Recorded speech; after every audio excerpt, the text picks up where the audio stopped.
नमस्कार। जय हिंद दोस्तों। हम लोग यूपीवीसीएस मेंस 2024 के लिए आर्ट और कल्चर का अध्ययन कर रहे हैं।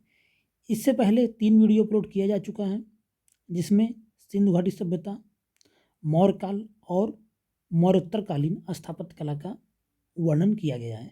आज हम लोग देखेंगे गुप्तकालीन कला के बारे में। चौथी शताब्दी ईस्वी में गुप्त साम्राज्य के आविर्भाव को बहुधा भारत का स्वर्णिम युग भी कहा जाता है। चौथी शताब्दी ईस्वी में गुप्त साम्राज्य के आविर्भाव को बहुतायत भारत का स्वर्णिम युग भी कहा जाता है। यद्यपि प्रारंभिक गुप्त शासक बौद्ध थे और उन्होंने बौद्ध वास्तुकला की परंपरा को जारी रखा, लेकिन मंदिरों की वास्तुकला उत्तरवर्ती गुप्त काल में हिंदू शासकों के संरक्षण में प्रसिद्ध हुई। इस अवधि में मंदिरों की वास्तुकला अपने शिखर पर पहुंची। इसी प्रकार बौद्ध और जैन कला भी गुप्त काल में अपने शिखर पर पहुंची। इसी प्रकार बौद्ध और जैन कला भी गुप्त काल में ही अपने शिखर पर पहुंची। मुख्य रूप से उत्तरवर्ती गुप्त शासक ब्राह्मण थे। फिर भी उन्होंने अन्य धर्मों के लिए उदारवादी सहिष्णुता का प्रदर्शन किया।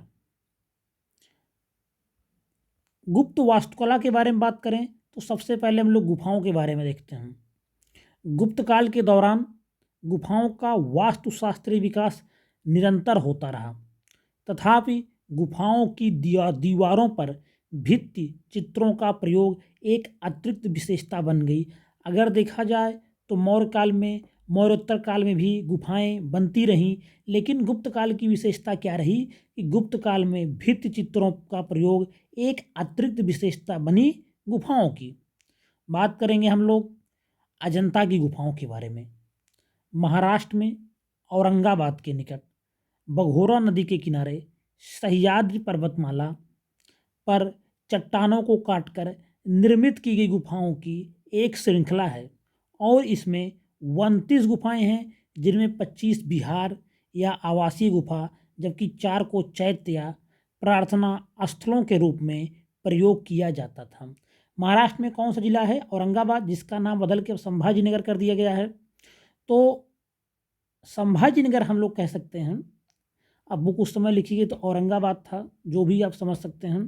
तो महाराष्ट्र में संभाजीनगर या औरंगाबाद के निकट बाघोरा नदी के किनारे सह्याद्री पर्वतमाला पर चट्टानों को काटकर निर्मित की गई गुफाओं की एक श्रृंखला है, जिन्हें हम अजंता की गुफा के नाम से जानते हैं। इसमें 29 गुफाएं हैं, जिनमें 25 तो बिहार हैं। बिहार क्या है? जहाँ पे बौद्ध भिक्षु लोग आके बरसात के दिनों में आराम किया करते थे। तो ये 25 बिहार या आवासीय गुफाएं हैं, जबकि 4 को चैत्य क्या होते थे? बौद्ध धर्म में प्रार्थना स्थल हुआ करते थे। चैत्य या प्रार्थना स्थलों के रूप में प्रयोग किया जाता था। अजंता की गुफाओं के बारे में बात करें तो अजंता की गुफाओं को बौद्ध भिक्षुओं द्वारा वाकाटक राजाओं के संरक्षण में चित्रित किया गया था। अजंता की गुफाओं को बौद्ध भिक्षुओं द्वारा वाकाटक राजाओं के संरक्षण में चित्रित किया गया। इन चित्रकारी की सारी रूपरेखा लाल रंग से बनाई गई थी। जो चित्रकारी की गई अजंता गुफाओं में, उसमें जो रंग प्रयोग हुआ वह लाल रंग था। इनकी एक विशिष्टता चित्रकारी में नीले रंग की अनुपस्थिति और पूरी चित्रकारी में कहीं भी नीले रंग का प्रयोग नहीं किया गया। चित्रकारियाँ सामान्य रूप से बौद्धवाद पर आधारित हैं।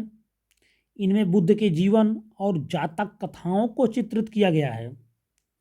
गुफा संख्या 26 में बुद्ध का महापरिनिर्वाण चित्रित है। यह मोस्ट इम्पॉर्टेंट है, प्रीलिम्स दृष्टिकोण से पूछा जाता है। गुफा संख्या 26 में क्या है? तो इसमें क्या है? बुद्ध का महापरिनिर्वाण। अजंता की गुफा का जो गुफा संख्या 26 है वह किससे संबंधित है? तो वह बुद्ध के महापरिनिर्वाण से संबंधित है। गुफा संख्या 19 में नाग राजा और उसकी पत्नी को चित्रित किया गया है। चित्रकारी में फ्रेस्को विधि का उपयोग किया गया है। चित्रकारी में कौन सी विधि का उपयोग किया गया है? यहाँ पे फ्रेस्को विधि का उपयोग किया गया है। बात करेंगे एलोरा की गुफाओं के बारे में। वास्तुकला का एक महत्वपूर्ण स्थल है। यहाँ 34 गुफाओं का समूह है, जिसमें 17 गुफाएं ब्राह्मणीय शैली, 12 बौद्ध शैली और 5 जैन शैली की हैं, अर्थात एलोरा गुफाएं बुद्ध, जैन और ब्राह्मण तीनों धर्म से संबंधित थी। गुफाओं के बारे में बात करें तो 1 से 12 बौद्ध धर्म से संबंधित थी। गुफाएं 13 से 29 हिंदू ब्राह्मणी धर्म से संबंधित था, और गुफाएं 30 से 34 जैन, जो कि जैन में दिगंबर समुदाय से संबंधित है। तो गुफा संख्या 1 से 12 बौद्ध धर्म से, 13 से 29 हिंदू धर्म से, और गुफा संख्या 30 से 34 जैन में भी दिगंबर समुदाय से संबंधित है। बात करेंगे हिंदू तथा बौद्ध गुफाएं मुख्य रूप से राष्ट्रकूट राजवंशों द्वारा निर्मित कराई गई, जबकि जैन गुफाएं यादव राजवंशों द्वारा निर्मित कराई गई। तो हिंदू तथा बौद्ध गुफाएं मुख्य रूप से राष्ट्रकूट राजवंशों द्वारा निर्मित कराई गई, जबकि जैन गुफाएं यादव राजवंशों द्वारा निर्मित कराई गई। बात करते हैं कुछ प्रमुख गुफाओं के बारे में। गुफा संख्या 10 के बारे में बात करेंगे। यह विश्वकर्मा या बढ़ई की गुफा के नाम से जानी जाती है। तो गुफा संख्या 10 जो है उसे विश्वकर्मा या बढ़ई की गुफा के नाम से जानते हैं। गुफा संख्या 14 रावण की खाई की गुफा के नाम से जानते हैं उसे। गुफा संख्या 14 को रावण की खाई के नाम से जानते हैं। गुफा संख्या 15 दशावतार मंदिर। गुफा संख्या 16 कैलाश मंदिर। इसे राष्ट्रकूट राजा कृष्ण प्रथम के संरक्षण में निर्मित किया गया था। तो यह भी महत्वपूर्ण है कि कैलाश मंदिर का निर्माण किसने करवाया था, तो राष्ट्रकूट राजा कृष्ण प्रथम। गुफा संख्या 29 को धूमर लेना के नाम से जानते हैं। गुफा 21 में रामेश्वरम मंदिर है। 2 प्रसिद्ध जैन गुफाएं इंद्र सभा गुफा संख्या 33, गुफा संख्या 32 और जगन्नाथ सभा गुफा संख्या 33 है। तो इसमें 2 प्रसिद्ध जैन गुफाएं भी हैं, जिसमें इंद्र सभा है 32 नंबर गुफा है, और जगन्नाथ सभा है गुफा संख्या 33। बात करेंगे बाघ की गुफाओं के बारे में। एमपी में बाघनी नदी के तट पर, मध्य प्रदेश में बाघनी नदी के तट पर स्थित 5वीं से 6वीं शताब्दी में निर्मित की गई 9वें बौद्ध गुफाओं का एक समूह है। मध्य प्रदेश में बाघनी नदी के तट पर स्थित 5वीं से 6वीं शताब्दी में निर्मित की गई 9 बौद्ध गुफाओं का एक समूह है। वास्तुशास्त्रीय रूप से अजंता की गुफाओं के समान ही है। या फिर सबसे महत्वपूर्ण गुफा रंगमहल की गुफा है। बात करेंगे जूनागढ़ की गुफा के बारे में, तो गुजरात के जूनागढ़ में स्थित बौद्ध धर्म की गुफाएं हैं। यहाँ पर 3 भिन्न प्रकार के स्थल पाए जाते हैं, खपड़ा कोड़िया, बाबा प्यारे और ऊपरकोट। गुजरात के जूनागढ़ में स्थित बौद्ध धर्म की गुफाएं हैं। यहाँ पर 3 भिन्न प्रकार के स्थल पाए जाते हैं, खपड़ा कोड़िया, बाबा प्यारे, ऊपरकोट। मंडपेश्वर की गुफाएं मुंबई के निकट बोरीवली में स्थित है, और इन्हें मोंट पेरिर गुफाओं के नाम से जाना जाता है। मुंबई के निकट बोरीवली में स्थित है, और इन्हें मोंट पेरिर गुफाओं के नाम से भी जाना जाता है। उन्हें परवर्ती काल में ब्राह्मण गुफा के रूप में विकसित किया गया। मंडपेश्वर गुफाओं के बारे में बात करें तो इसे परवर्ती काल में ब्राह्मण गुफा के रूप में विकसित किया गया था। हालांकि बाद में ईसाई गुफा में परिवर्तित कर दिया गया। बात करेंगे उदयगिरी की गुफाएं। उदयगिरी की गुफाओं के बारे में बात करें तो एमपी के विदिशा में स्थित है। यह उदयगिरी की गुफा ओडिशा में हम लोग पढ़े थे, लेकिन उदयगिरी की यह गुफा मध्य प्रदेश के विदिशा में स्थित है। चंद्रगुप्त द्वितीय के संरक्षण में 5वीं शताब्दी ईसा के प्रारंभ में उदयगिरी गुफा के बारे में बात करें तो एमपी के विदिशा में स्थित है। एक ऐसे ही ओडिशा में भी उदयगिरी गुफा स्थित है, लेकिन यह ओडिशा वाली नहीं है। यह उदयगिरी की गुफा मध्य प्रदेश के विदिशा जिले में स्थित है। चंद्रगुप्त द्वितीय के संरक्षण में 5वीं शताब्दी ईस्वी के प्रारंभ के स्रोत मिलते हैं। बात करेंगे वराह। यह वराह या विष्णु के सूअर अवतार की मूर्ति प्रसिद्ध है। यहाँ की मूर्तियाँ हिंदू धर्म से संबंधित हैं। उदयगिरी गुफाओं के बारे में बात करें तो एमपी के विदिशा में स्थित है। चंद्रगुप्त द्वितीय के संरक्षण में 5वीं शताब्दी ईस्वी में प्रारंभ हुई। वराह यह विष्णु के सूअर अवतार की मूर्ति प्रसिद्ध है। यहाँ की मूर्तियाँ हिंदू धर्म से संबंधित हैं। तो इसमें नोट में लिखा हुआ है उड़ीसा की उदयगिरी या खंडगिरी गुफाओं से भिन्न है। तो हमने आपको पहले ही बता दिया कि यह जो उदयगिरी गुफा है यह एमपी के विदिशा में स्थित है, और जो उड़ीसा की उदयगिरी गुफा है उड़ीसा उड़ीसा की जो उदयगिरी और खंडगिरी गुफाएं हैं वह एमपी की उदयगिरी गुफाओं से भिन्न है। इतना कहने के लिए नोट लिखा गया था। आगे बात करते हैं स्तूप के बारे में।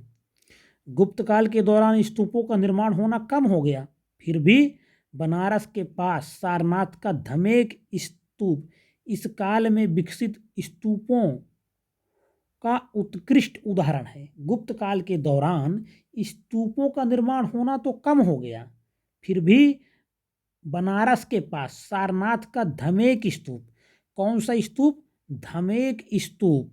यह प्रीलिम्स में भी पूछा जाता रहता है कि धमेक स्तूप कहाँ है, तो बनारस में, वाराणसी में स्थित है।